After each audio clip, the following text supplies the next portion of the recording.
Mic test, mic test, mic test, mic test, mic test, mic test. So what's up mga koys, Aninomoto here. So ngayon tinitest ko yung external mic ko mga koys. Ayan, sa wakas may external mic na tayo.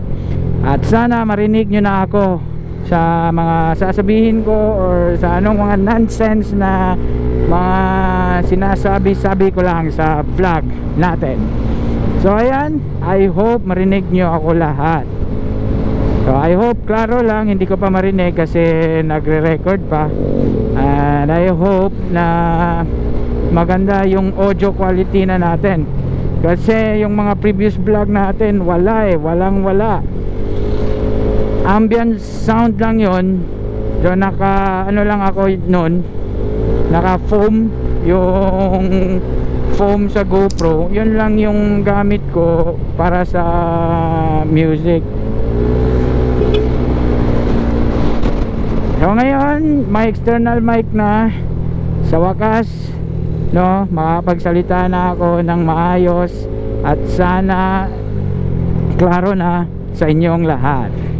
Ano ang external mic natin? So ang external mic natin is binili pala natin siya sa Shopee mga koys. May set na para sa GoPro 5 to 12. So set na siya. May casing na para sa GoPro mo, saka may external mic adapter, at saka kasama na yung mic mismo. So i-share ko yung link sa description below kung saan ko siya nabili. Baka gusto nyo rin mag external mic, no? So sa mga gustong mag moto vlog dyan, or sa mga vlogger, aspiring vlogger, magsimula na kayo, no? Kasi yun lang naman yung hirap, ang pag-start, no? Kung paano ka mag-start up ng moto vlog. So madali lang. All you have to do pala, or all you have is dapat is may GoPro ka or any action cam. And mas mabuti kung naka-external mic kagaya nito, kasi pag magsalita kayo maririnig ng lahat. So hindi makikishare yung air sound or ambient sound kapag magsasalita kayo. So eto, tinetest ko ngayon kung okay ba yung quality, saka ipopost ko rin para sa reference ng lahat. Actually nagbabrowse lang ako noon sa Shopee kasi alam naman natin nasa Shopee na lahat, no? Lahat ng mga item na gusto mo nasa isip mo, pag sinearch mo lalabas na siya lahat, lalabas na siya sa Shopee. Pero dapat pipili ka dun sa mga trusted seller, yung mga may magagandang reviews. Yun talaga dapat, hindi ka bibili nung mga wala pang reviews kasi mahirap na. Mahirap na, no? So dun ka sa trusted. So far maganda yung mga review nung nabilhan ko. Nasa mga, hindi ko alam kung ilang ratings yun, pero maganda yung mga review, mabuti yung review, kaya tinry ko talaga. So bumili ako kasi matagal na ko rin gustong mag external mic, kasi sa pagbablog natin, tingnan nyo naman, nagsisimula na tayo. Wop. Ano ba yan? Dito pa rin, dito na lugar ito, oh. Grabe talaga tong lugar na to. Napakasuki talaga ng counter floor, ano. Ay nako. So balik tayo mga koys. So ayan, no, i-share ko sa inyo yung description below na nabilhan ko. Baka gusto nyo ring bumili para sa reference nyo na rin.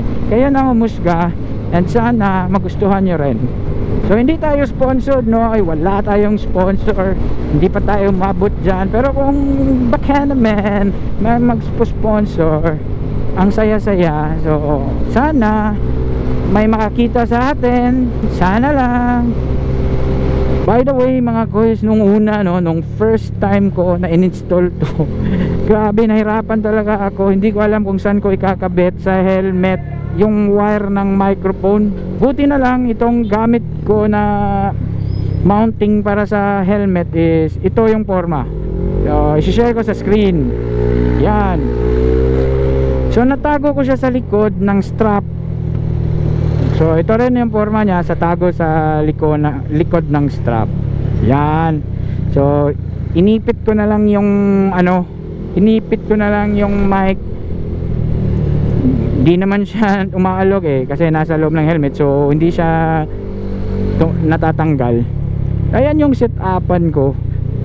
Before, nahihirapan talaga ako, ewan ko lang nahihirapan ako, hindi ko alam kung gumagana ba. Ayun. So nakailang try din ako mga koys, before ko nakuha itong video na to or itong recording na to. Kasi nung una tinry ko siya sa traffic, yan, salita ako ng salita, papunta ako ng work noon, hindi pala nagre-record. So mali pala yung setup ko, I mean walang audio. Di ko alam kung bakit, kaya ina-analyze ko talaga kung bakit hindi siya nagre-record. Nung pauwi na naman ako noon time, tinry ko na rin mag-record ulit, hindi rin. So pero nakuha ko naman kung bakit talaga hindi siya nag-record. Nakita ko yung rason kung bakit siya nag-record. Kasi kung napansin nyo sa GoPro natin, pag naka-off siya tapos kinlik nyo yung record button agad, di ba magdi-default record siya ng video.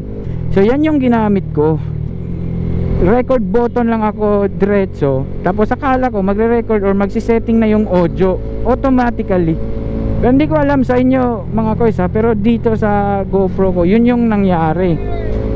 Kaya ngayon nakita ko kung anong problema, tinry ko siya, inon ko muna sa on and off button, tapos nag-record ako, on and off button, tapos nag-record button.